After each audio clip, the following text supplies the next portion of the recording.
আজকে চলে আসলাম সুন্দর একটি ক্যাফে। এটি হচ্ছে গোপালপুর উপজেলার আলমনগর ইউনিয়নের কুমুল্লি এলাকায়।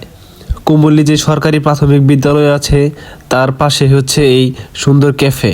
এখানে কি কি খাবার পাওয়া যায় একটু জেনে নেন। এখানে কি কি পাওয়া যায় বড় বড় দোকানদার? এখানে কি পাওয়া যায়? স্পেশাল কি পাওয়া যায়?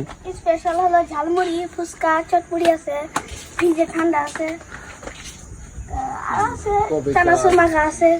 স্পেশাল চা বলে পাওয়া যায় নাকি? হ্যাঁ, আচ্ছা, চা আছে। ঠিক আছে। যদি কেউ আপনার প্রিয় বন্ধুর সাথে নিরিবিলিতে খরগোশ আছে তো? আড্ডা দিতে চান অবশ্যই এই ক্যাফে চলে আসবেন।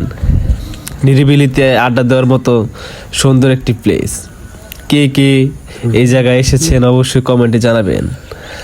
আর পরবর্তী ভিডিও পেতে অবশ্যই ফলো দিয়ে রাখবেন।